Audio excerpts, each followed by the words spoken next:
퇴임 전에 오해를 불식시켜줄 기회를 마련해 주겠는 것 같아서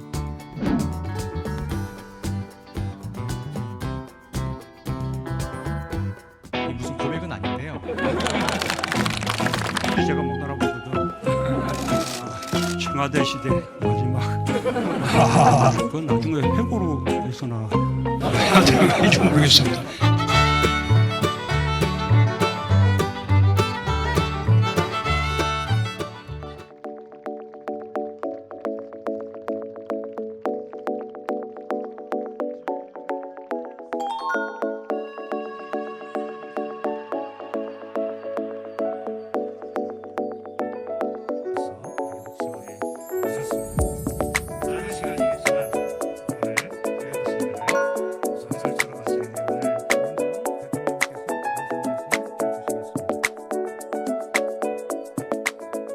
춘추관 기자 여러분, 그리고 언론인 여러분, 이렇게 많은 분들과 이렇게 함께하는 시간 보내게 돼서 아주 기쁘고 또 반갑습니다.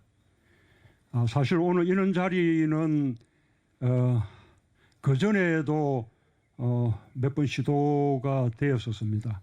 2020년도에도 2021년도에도 간사단하고 사이에 그 일정 조율까지도 하고 했었는데 그때마다 이 코로나 이런 상황들이 나빠지면서 이 함께하는 시간을 갖지 못했습니다. 올해 신년 기자회견도 또 오미크론 이렇게 또 확산되면서 예정했던 기자회견을 또 이렇게 미루게 되기도 했고요. 북악산 전면 개방할 때 또 우리 기자님들과 함께 또 산행하는 그런 기회도 갖고 싶었는데 그것도 하지 못했습니다. 뭐 그런 말로 다 면피가 되는 것은 아니겠지만 어쨌든 오미크론 코로나 이런 상황 때문에 더더욱 우리 기자님들과 만날 수 있는 기회 그리고 또 소통 이런 게 이제 부족했다는 점에 대해서 미안하게 생각하고 또 한편으로 양해의 말씀을 또 드립니다. 오늘 요 행사 시작 이전부터 좀 먼저 오셔서 아마 청와대도 좀 둘러보시고 하신 것으로 아는데 나중에 행사 후에도 좀 더 살펴보시고 또 뭐 사진도 많이 좀 찍으시고 하시기 바랍니다. 아마 앞으로 청와대 시대라는 그런 말이 남을 것이라고 생각합니다. 여러분들은 청와대 시대 마지막을 지켜보는 그런 정인들이십니다. 아마 춘추관 기자라는 말도 이제는 뭐 마지막이 될지 모르겠습니다.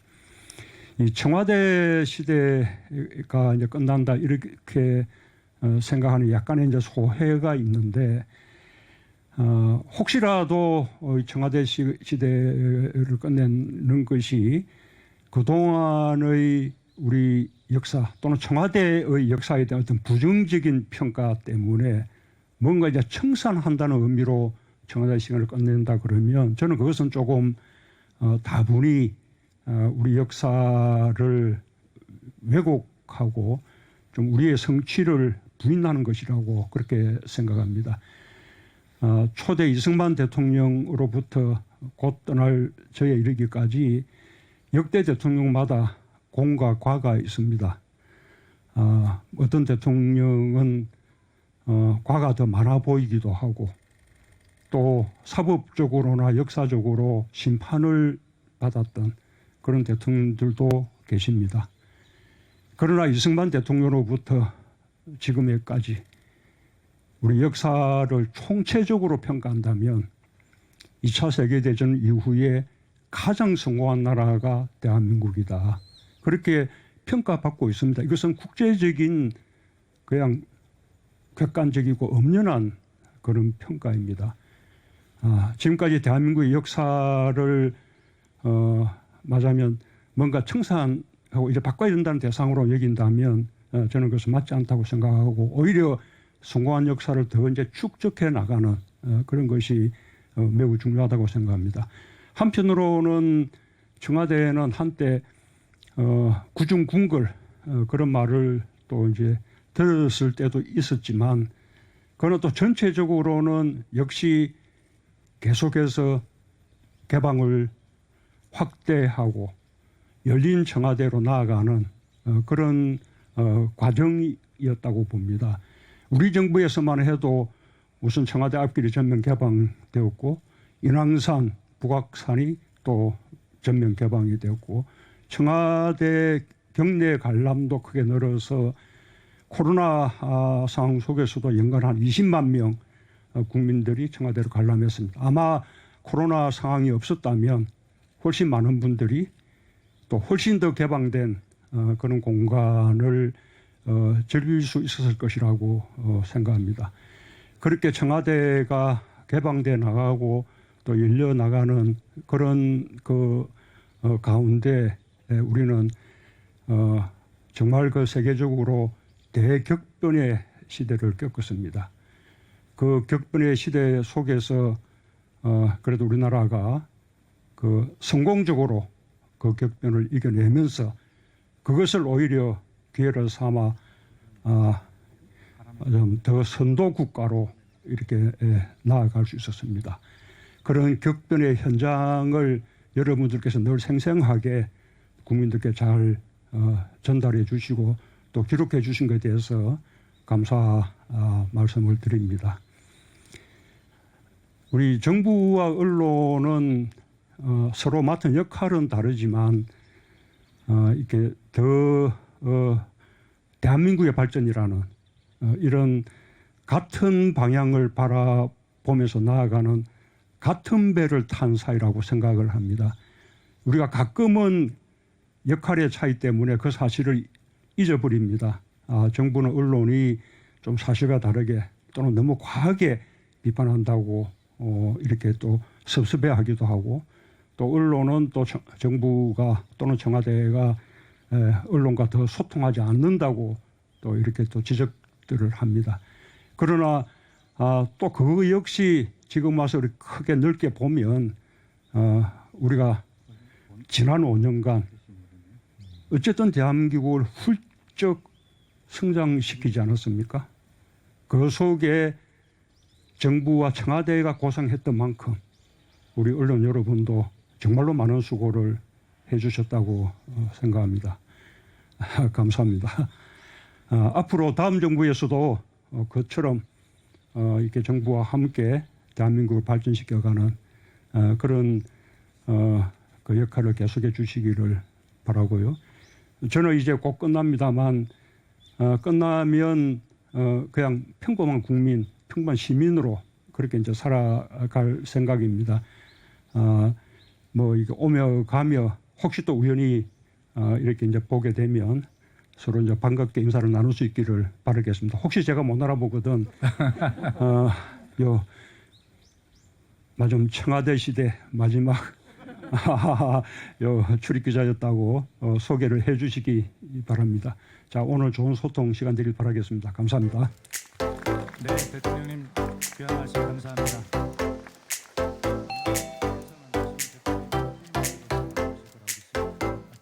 존경하는 대통령님과 임기 만료를 함께 앞두고 있는 총간사 문준모입니다. 웃어주셔도 되는데요. 먼저 지난 5년간 이렇게 무겁고 외로운 자리를 지키고 맡아주신 대통령님께 정말 존경과 함께 수고하셨다는 말씀 드리고 싶습니다. 그리고 여기 계신 대통령과 그 기자들과의 어떤 가교 역할을 해주신 그 비서실장 이하 그 참모분들께도 정말 이 자리를 빌어서 감사하다는 말씀 드리고 싶습니다. 말씀하셨던 것처럼 저희 기자들은 이 마지막 청와대 출입 기자가 됐습니다. 그리고 동시에 정치인 문재인의 마지막 마크맨이라고 할 수 있습니다.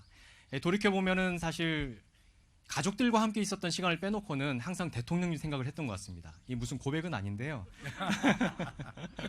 대통령께서 어떤 생각을 하실지 또 어떤 결정을 내리실지 어떤 걱정을 하고 계실지 그것을 항상 묻고 고민하고 토론하고 이것이 이제 저희 일의 전부였던 것 같습니다.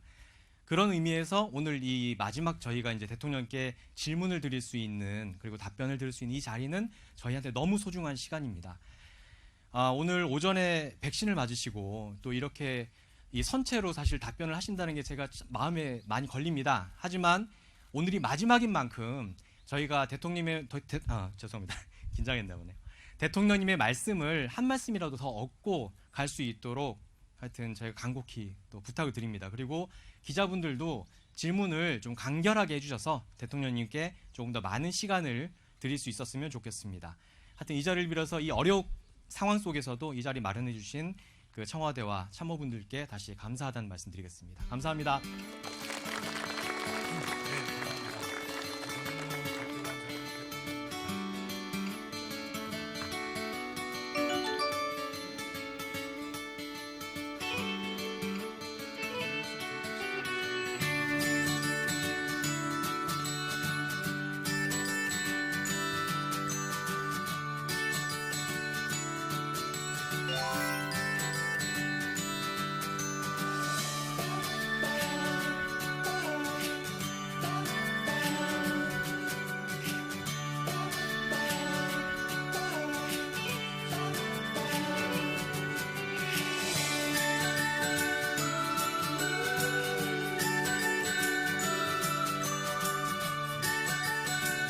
간단하게 하시면 돼요.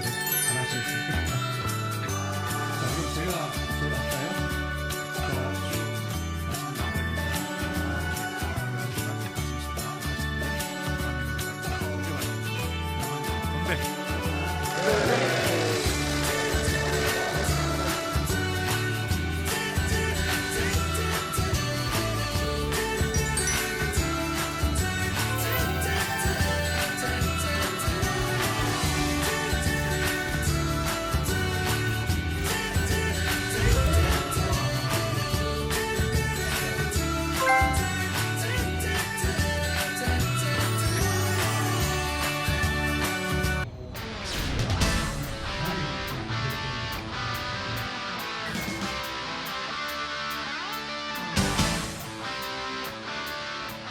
퇴임 전에 오해를 불식시켜줄 기회를 마련해 주신 것 같아서 먼저 감사의 말씀 드립니다.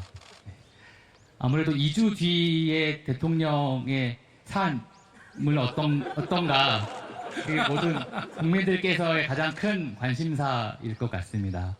대통령께서는 방금 전 모두 말씀에서도 평범한 시민의 삶을 살겠다고 말씀 주셨었는데 지금의 대통령을 원하는 국민들이 많은 걸 감안했을 때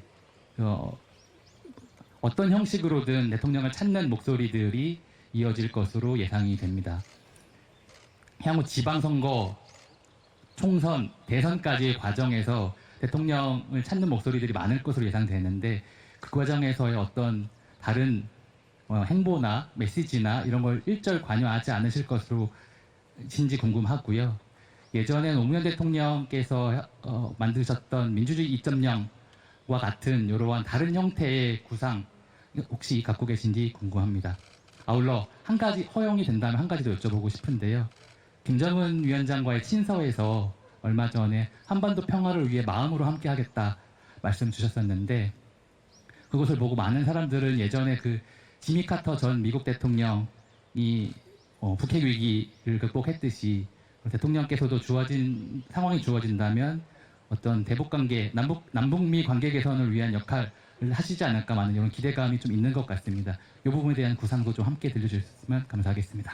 수석이 말씀하셨던 그 지난 이야기 저는 전혀 기억하지 못합니다. 우선은 제가 지금쯤이면 마지막 날 일정을 우리가 간접적으로 그 말씀을 드려봤었지만 분명하게 말씀을 드리는 게 좋을 것 같습니다.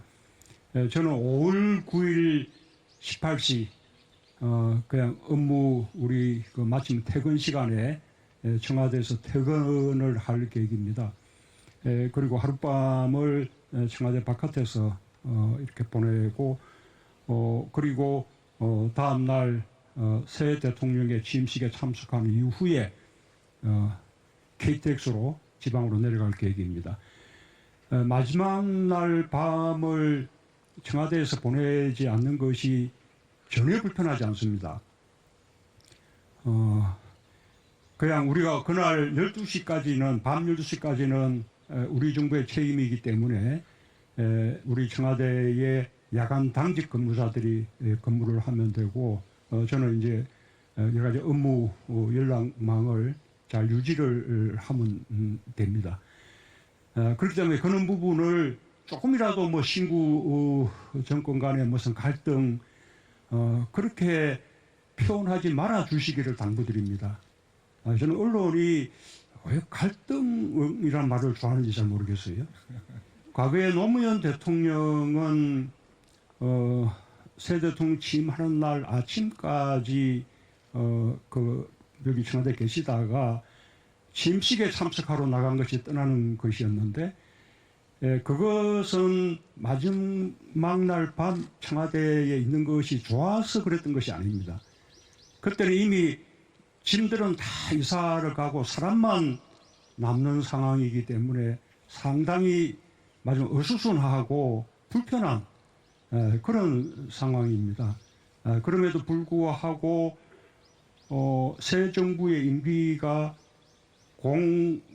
공공시부터 시작이 되지만 현실적으로는 새 대통령과 새 대통령의 참모진들은 취임식을 마치고 카프레이드 같은 걸 통해서 청와대로 이제 처음 출근하게 됩니다.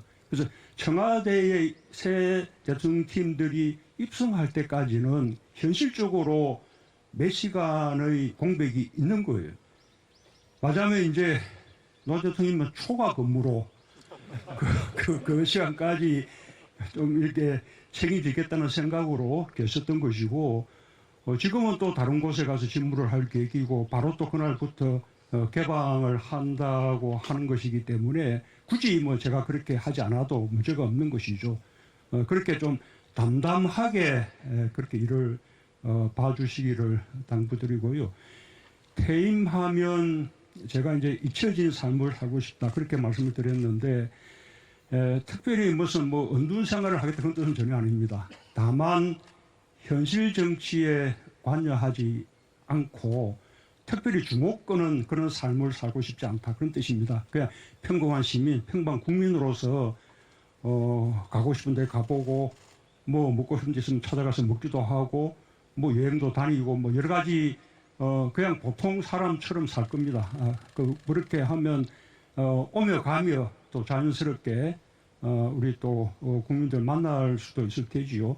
과거 노무현 대통령은 하루에 한 번씩은 그 시골까지 찾아온 분들이 고마워서 그분들에게 인사하는 그런 시간을 가졌었는데, 저는 뭐 그렇게는 안 할 생각입니다. 그냥 자연스럽게 우연히 만날 수는 있지만 특별히 일부러 그런 만나는 시간을 일정을 잡지는 않겠습니다.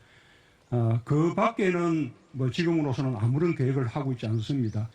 지금은 계획을 할 수 있는 단계도 아니고, 그래서 아무런 계획을 하지 말자는 것이 지금 저의 계획이라는 그런 말씀을 드리겠습니다. 그리고 마지막 진서 부분은 그냥 마지막까지 우리 다음 정부가 출범하는 그 순간까지 이 평화, 한반도의 평화, 그리고 또 한반도의 대화 분위기 이런 것이 계속되고 다음 정부로 이어지게끔 하기 위한 그냥 뭐 그런 차원의 노력으로 그냥 봐주시기 바랍니다.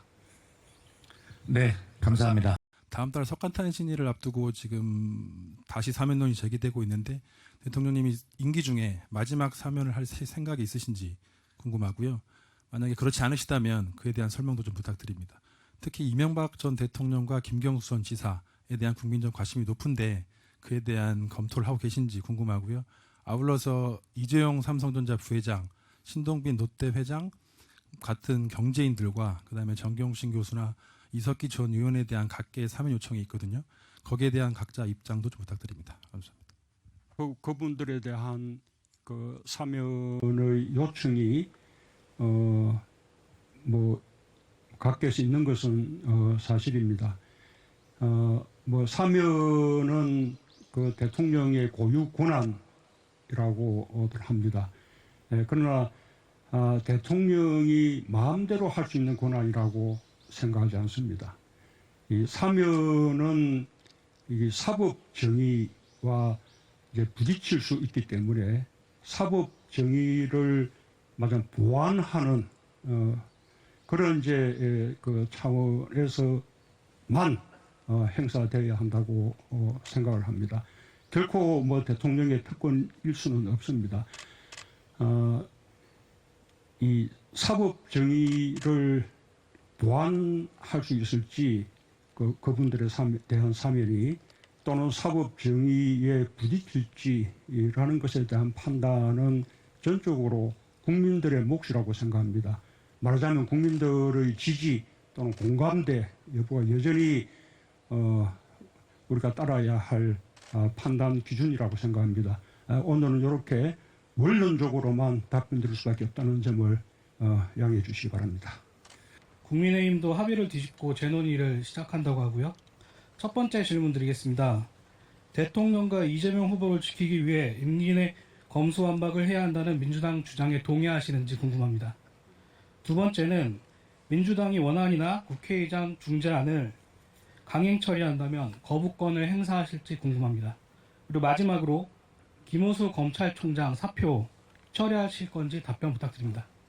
소권이 분리된 것이 바람직하다라는 뭐 저의 입장은 잘 아실 거고요. 그런 방향으로 우리 정부가 노력을 해왔습니다. 다만 또 이 바람직한 방향이라 하더라도 그것을 추진하는 그 어떤 방법이나 또는 과정에 있어서는 역시 이제 국민들의 공감과 지지를 받을 수 있어야 한다고 생각합니다. 국회에서도 논의가 필요하고 가능하면 합의하에 처리가 되면 더 좋고 또 검찰과 경찰 간에도 또 협의들이 필요하고요. 그런 점에서 이번에 박병수 국회의장의 중재로 이루어진 그 양당 간의 합의가 저는 잘 되었다고 생각합니다. 수사권 기소권이 당장 완전히 분리되어야 된다고 생각하는 분들로서는 끝까지 다 가지 못한 것이기 때문에 불만스러울 수 있고 반대로 또 수사권과 기소권의 분리에 반대하는 분들은 또 그 방향으로 한 걸음 더 나간 것이 불만일 수 있겠습니다. 그러나 서로 조금씩 불만스럽더라도 또 한 걸음씩 양보 이렇게 하면서 서로 합의할 수 있다면 그거야말로 우리 의회주의에도 의회 민주주의에도 맞는 것이고 또 나아가서는 앞으로 계속해 나가야 될 협치의 기반이 될 수도 있다고 생각합니다. 검찰의 내부 반발에 대해서는 저는 뭐 충분히 이해할 수 있다고 생각합니다. 어쨌든 가지고 있던 권한이 축소되는 것이기 때문에 그에 대한 불만도 있을 수 있고 또 그런 현상이 여러 가지 그 국민들에게 주는 그 불편이나 이런 점들을 뭐 걱정할 수도 있다고 생각합니다.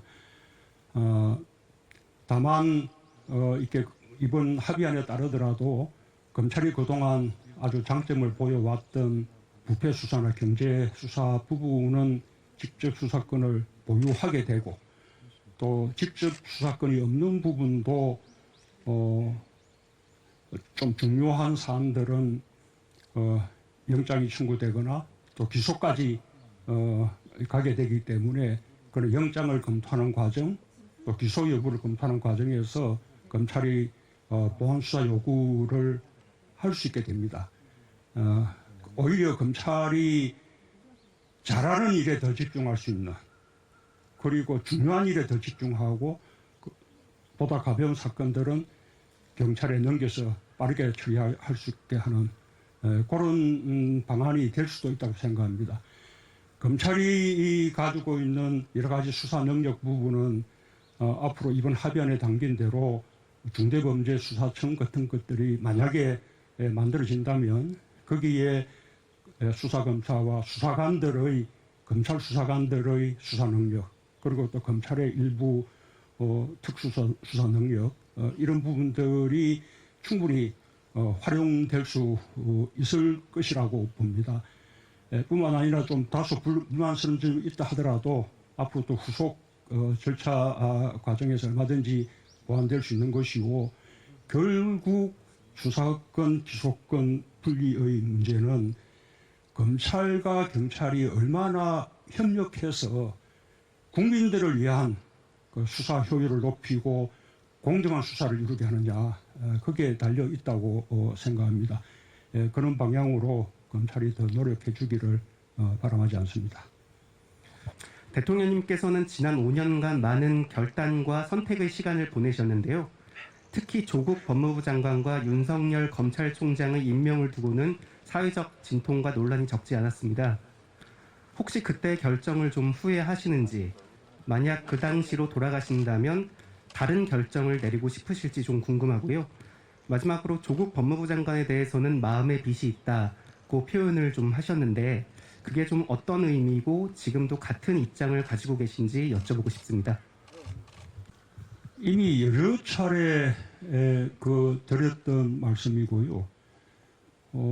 공개적으로 드렸던 그 외에 뭐 추가할 이야기가 있다면 그건 나중에 회고로 해서나 해야 될지 모르겠습니다. 어쨌든 우리 인사에 있어서 때때로 국민들의 눈높이에 맞지 않았다. 그런 맞은 평가를 받고 또 그것이 이번 선거 과정에서도 또 부담으로 작용하기도 했던 점 이런 점에 대해서는 여러 가지 국민들께 송구스럽게 생각하고요. 이렇게 아까 뭐 더 이렇게 깊은 이야기들은 뭐 지금 이 자리에서 당장 대답하는 것은 그렇고 다음으로 좀 미루어두고 싶습니다. 괜찮겠습니까? 예. 그래서 대통령 시간 줄여주셔서 하나만 마지막으로 받겠습니다. 강원일보 핵심 국정과제 하나로 두고 추진을 해왔는데요. 최근 조사에 따르면 30년 후에는 지방 읍면동의 40%가 소멸할 것이라는 암울한 전망이 나온 상태입니다. 이는 정부 주도의 획일적 저출산 극복 대책이나 균형발전 대책이 이미 한계에 봉착한 것이 아니냐라는 분석으로 이어지고 있는데요. 그래서 이 해결 방안으로 공공기관과 기업의 지방 이전을 보다 획기적으로 추진을 하고 지역의 정주 여건 개선을 주민 스스로 이끌어낼 수 있도록 강력한 자치법과 지방 재정권을 부여해야 한다는 요구가 나오고 있는데요. 이에 대한 대통령님의 생각과 차기 정부에서 이뤄내야 할 과제가 무엇이 있을지 등에 대해서 듣고 싶습니다. 그 지방이 소멸을 걱정할 정도로 지방은 쇠퇴하고 반면에 수도권은 과밀로 또 고통받고 이런 현상에 대해서 그 말씀하신 바에 전적으로 동의합니다. 뿐만 아니라 우리 정부가 국가의 균형 발전을 위해서 이렇게 지방자치법을 전면 개정하기도 하고 해서 자치분권을 대폭 강화하고 또 지방 일괄이양법을 통해서 국가 사무의 상당 부분을 지방으로 한꺼번에 일괄이양하기도 하고 또 재정분권 확대를 통해서 지방 그 재정을 대단히 강화하기도 하고 많은 노력을 기울였지만 그것이 수도권 집중의 속도를 조금 늦추었을지는 몰라도 수도권으로 집중되는 여러 가지 그 흐름을 말하자면 되돌리지는 못했다라는 점에 공감을 합니다. 그래서 그 점에 대해서 다음 정부에서는 더 이제 특단의 노력이 필요하다고 생각합니다. 우리 정부로서 생각하면 퇴임하는 대통령이 지방으로 내려가는 것도 말하자면 지방을 살려야 한다는 그런 뜻도 좀 담겨 있는 것으로 그렇게 이해해 주시기 바라고요. 우리 정부가 마지막으로 생각했던 해법은 결국 문제는 그 수도권은 서울, 경기, 인천 이게 완전히 광역교통망으로 단일 그 경제권을 이렇게 형성하면서 도대체 지방이 그 경쟁력으로 당해낼 수가 없는 것입니다. 그러니 돈도 사람도 모든 것이 다 수도권으로 가게 되는데 그것을 막기 위해서는 지방에서도 수도권과 경쟁할 수 있는 그런 광역의 단일 경제권을 만들어서 대한민국을 좀 다극화해야겠다. 그것이 이제 말하자면 초강력 협력이라고 부르기도 하고 우리가 메가시티라고 부르기도 했던 그 구상입니다. 다행스럽게 우리 정부 임기 내에 부산, 울산, 경남이 부울경 특별 자치 권을 행사하기로 합의를 했고요. 그러니까 이른바 부울경 메가시티에 동의가 된 것이죠. 또 그에 대해서 또 차기 정부에서도 강력하게 뒷받침하겠다고 공약을 한 바가 있어서 그것이 빠르게 발전돼 나가기를 바라고 있습니다. 뿐만 아니라 그것이 부울경에 그치지 않고 똑같은 모델이 대구 경북 간에 또 광주 전남 간에 이렇게 넓어지기를 바랍니다. 그 경우에 우리 이제 강원도나 전라북도나 제주도는 말하자면 이제 초강력 협력을 할 수 있는 그런 이제 여건이 되지 않는데 어떻게 할 것이냐. 그 부분은 또 강원도에 특화된 예를 들면 강원도를 평화특별자치도로 만든다든가 전라북도는 또 새만금을 중심으로 서해안 시대의 중심 이렇게 경제권력으로 만든다거나 뭐 제주도는 화석연료를 전혀 사용하지 않는 말하자면 완전히 그 신재생 에너지로만 운영하는 그런 특별자치도를 만든다거나 이런 특화된 노력들이 더해져야 한다고 생각합니다. 아마 다음 정부도 지역균형 발전에는 많은 노력을 기울여 줄 것이라고 저는 기대합니다.